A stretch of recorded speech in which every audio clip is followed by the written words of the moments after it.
Shocking discovery rocks Port Charles. Ned's life-threatening crisis reveals a dark family secret. In a terrifying turn of events at General Hospital, Ned Quartermain's fight for survival has uncovered a devastating truth that threatens to shatter his family apart. When the beloved patriarch suffered a massive heart attack outside Bobby's, his condition quickly deteriorated, setting off a chain of medical events that would lead to an earth-shattering revelation no one saw coming. The crisis began when Ned collided with Drew Kane during a heated argument outside the diner. According to eyewitnesses, their confrontation escalated rapidly, and Ned suddenly grabbed his chest and collapsed to the ground. In a moment of stunning callousness, Drew initially assumed Ned was faking the heart attack and old Quartermain family trick and walked away, leaving his uncle helpless on the pavement. Fortunately, young Joe Palmieri and Emma Scorpio Drake discovered Ned's motionless body and immediately called for emergency services, potentially saving his life. The race against time. At General Hospital, the medical team sprang into action. Ned was rushed to the intensive care unit, where doctors quickly determined that he had suffered a widowmaker heart attack, one of the most severe and life-threatening types. His condition was critical, and his family gathered anxiously in the waiting room, their faces etched with concern as they waited for any news. Is he going to make it? Olivia Quartermain asked desperately, her hand trembling as she clutched a cup of cold coffee. Please, tell me he's going to be okay. Portia Robinson, the head of cardiology, approached the family with measured professionalism. Your husband is in extremely critical condition, she explained to Olivia. We're doing everything we can, but he's going to need a blood transfusion. We need to run tests immediately to determine his blood type and find compatible donors. The blood type mystery unfolds. Brook Quartermain sat in the waiting room, her mind spinning. She had always been her father's little girl, and the thought of losing him was unbearable. When she learned that Ned needed blood urgently, she immediately stood up. I'll donate, Brook announced firmly. I want to give blood for my father, whatever he needs. The medical team thanked her for her willingness to help. They took her to the lab for the necessary blood tests and typing. Elizabeth Weber, the experienced surgical nurse at General Hospital, was assigned to process the samples. Rebecca Herbst's character has seen many medical situations over her years at the hospital, but what she discovered in the lab would spark a chain reaction of events that no one anticipated. As Elizabeth reviewed the results, her expression changed. She rechecked the blood type analysis, then rechecked it again, her eyes widening with each examination. She knew what these results meant, and the implications were staggering. The impossible truth. Elizabeth found Portia and pulled her aside, speaking in hushed, urgent tones. I need to show you something, she said, holding up the lab results. There's a significant problem. Ned and Brooklyn's blood types are completely incompatible. The antigens don't match at all. This isn't just a minor typing issue, there's no biological compatibility here. Portia's face went pale as she examined the results. Are you absolutely certain about these results? She asked. I've triple-checked them, Elizabeth confirmed. There's no doubt. According to these blood types, Ned Quartermain cannot possibly be Brooklyn's biological father. The news hit like a bomb. Portia had to decide whether to inform the family of this finding, not only about the blood type incompatibility, but about what it ultimately meant. Ned desperately needed blood, and Brooklyn could not provide it. But more importantly, the very foundation of their family was suddenly in question. The devastating revelation. When Elizabeth delivered the news to the Quartermains, the shock was immediate and overwhelming. Brooklyn felt the room spin around her as the words registered in her mind. What do you mean we're incompatible? Brooklyn asked, her voice barely above a whisper. That doesn't make sense. Ned is my father. According to the blood typing, Elizabeth explained gently but firmly, that's not biologically possible. The genetic markers simply don't align. I'm so sorry to have to tell you this under such circumstances. Olivia's face crumpled in confusion and anguish. This has to be a mistake, she insisted, though even as she spoke, She seemed to understand the magnitude of what was being revealed. Brooklyn sank back into her chair, the world suddenly feeling unstable. She looked at her mother, searching for answers, for some explanation that would make sense of what she was hearing. A daughter's resolve. Despite the shock and emotional devastation of the discovery, Brooklyn made a crucial decision in those critical moments. Ned's life was hanging in the balance, and while this revelation was shattering, it didn't change one fundamental truth. She loved her father, regardless of DNA. "Listen to me," she said to the doctors, her voice growing stronger. "I may not be a biological match, but we need to find someone who is. We need to find a compatible donor for Ned right now, and we need to figure out the other questions later. Right now, my father is all that matters." Her resolve was admirable, even in the face of such devastating personal upheaval. The family swung into action, contacting relatives, searching hospital records, doing everything possible to find a compatible blood donor while Ned remained in critical condition, clinging to life. A family in turmoil, as the hospital staff worked desperately to find a solution to Ned's medical crisis. The Quartermain family was left grappling with questions that would reshape their understanding of themselves and their relationships. A family secret of enormous proportions had been exposed at the worst possible moment, overshadowed only by the urgency of saving Ned's life. For Brooklyn, the next hours would be a blur of competing emotions: fear for her father's survival, confusion and hurt over this shocking discovery, and determination to do whatever she could to help him. The biological truth no longer mattered in that moment. What mattered was getting Ned through the night alive. The waiting would continue, and with it would come not only answers about Ned's recovery, but also painful questions about family secrets that had been buried for years. In Port Charles, the Quartermains were about to face their greatest crisis yet. Next, we will learn about the issue of Michael Corinthos finding himself trapped in a dangerous web of deception that could shatter his carefully constructed alibi and potentially destroy everything he's worked so hard to protect. The crumbling foundation of Michael's alibi.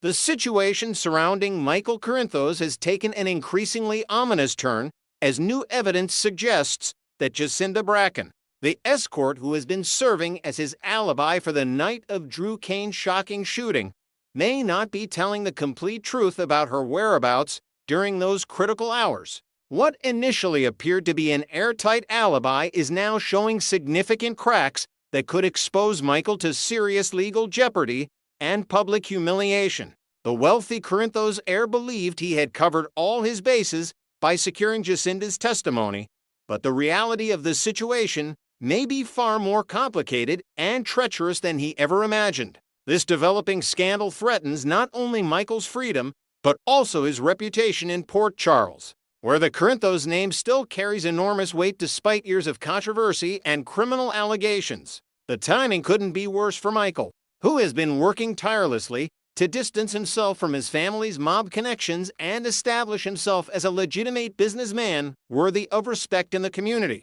Detective Chase's relentless investigation.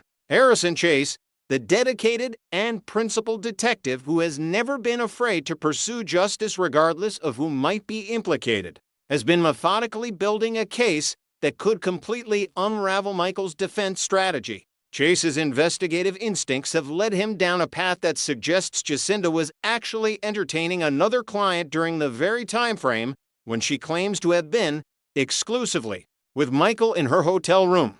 This discovery would be absolutely catastrophic for Michael's legal position, as it would prove that he had no verifiable alibi for the critical window when Drew Kane was shot outside his residence in what appeared to be a targeted assassination attempt. Chase has been interviewing hotel staff, examining security footage, reviewing credit card transactions, and following up on witness statements that paint a very different picture from the one Jacinda has been presenting. The detective's thoroughness and attention to detail have become legendary within the Port Charles Police Department, and once he gets his teeth into a case, he rarely lets go until he's uncovered the complete truth. His personal relationship history with Michael adds another layer of complexity to this investigation, as some observers question whether Chase might have personal motivations beyond simple law enforcement duties. Michael's false sense of security. In a conversation that now appears to have been filled with calculated deception,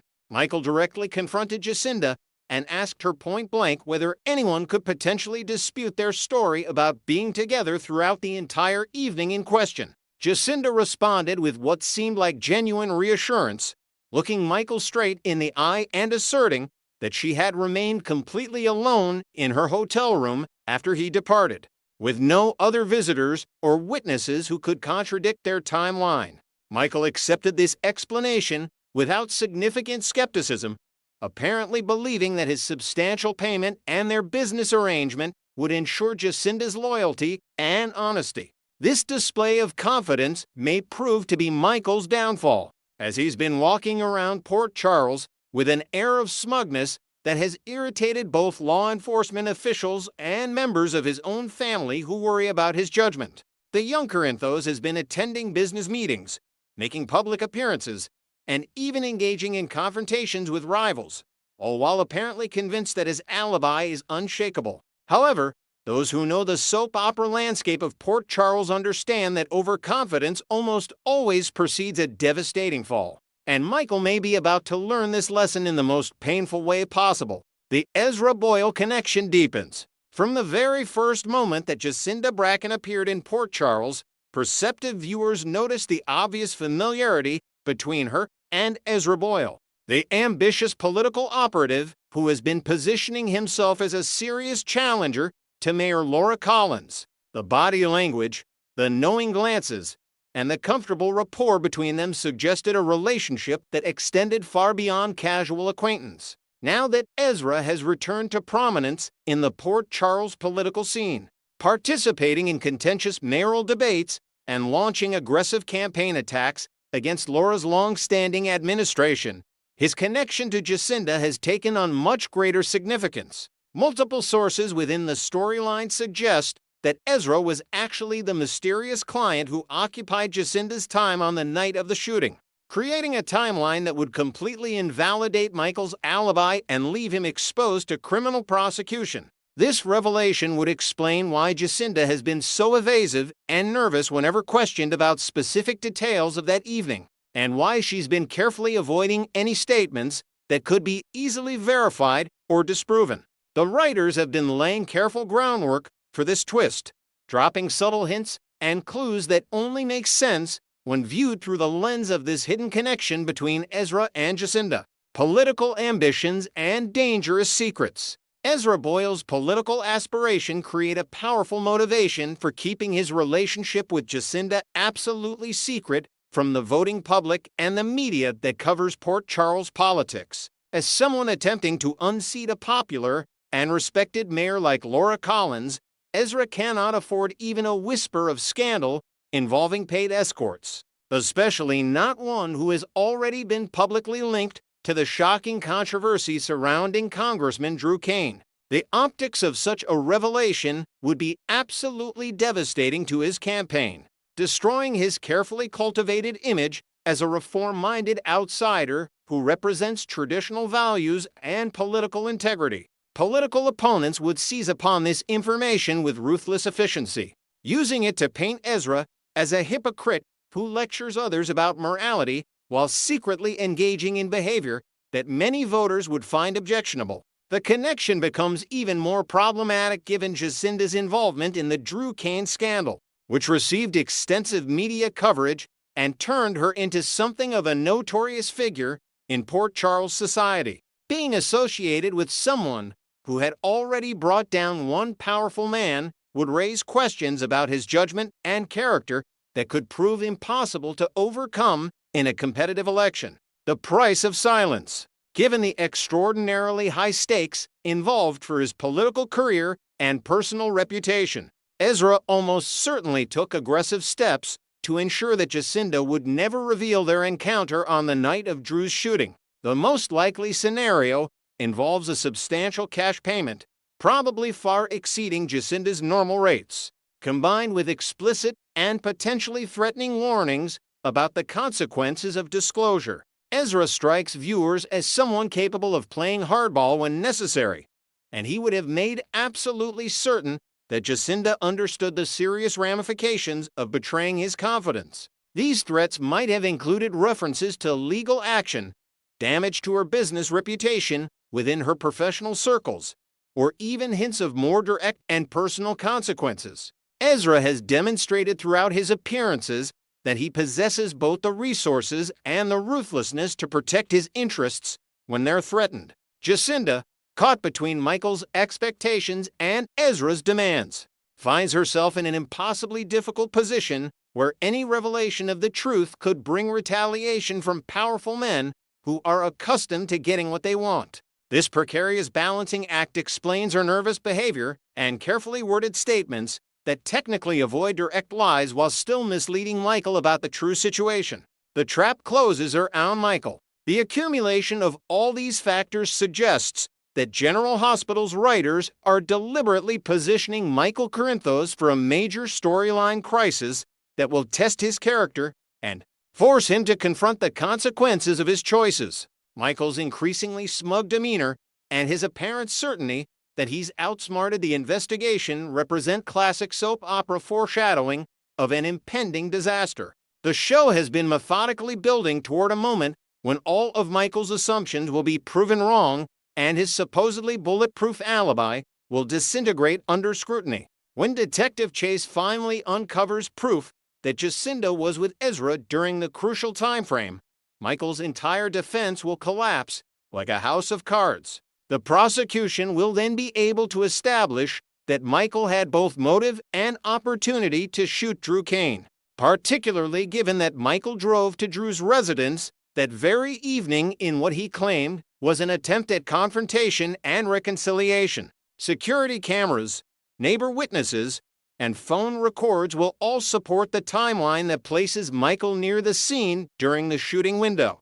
Michael's growing vulnerability. The irony of Michael's situation is that he almost certainly didn't actually pull the trigger on Drew Kane, but his decision to manufacture a false alibi using Jacinda's services may result in him appearing guilty of a crime he didn't commit. This represents a devastating miscalculation born from panic and poor judgment rather than criminal intent. Michael's desperation to avoid becoming a suspect led him to make choices that will ultimately make him look far more guilty than if he had simply told the truth about his whereabouts and activities. When the fake alibi scandal explodes into public view, it will become national news given Drew's status as a congressman, and Michael will find himself facing not only criminal investigation, but also intense media scrutiny and public condemnation. His business interests will suffer, his relationships will be tested, and his standing within the Corinthos family will be questioned by those who wonder why he didn't trust them enough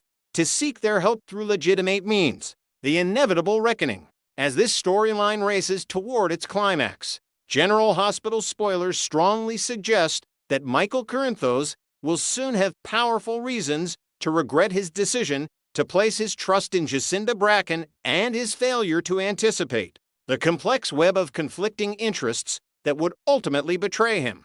The moment of truth approaches rapidly, and when it arrives, Michael will be forced to confront devastating consequences that will reshape his character arc for months or possibly years to come. His faith in his ability to control situations through wealth and influence will be shattered, replaced by a harsh education in the limits of power and the dangers of deception. The fallout from this scandal will touch every aspect of Michael's life, from his custody arrangements with Willow to his business partnerships to his standing within Port Charles society. This represents exactly the kind of dramatic, character-defining crisis that soap operas handle so effectively, taking a protagonist through their darkest hour and forcing them to discover who they truly are when stripped of their usual advantages and protections. Port Charles residents should prepare themselves for explosive revelations and emotional confrontations as this storyline reaches its inevitable and devastating conclusion.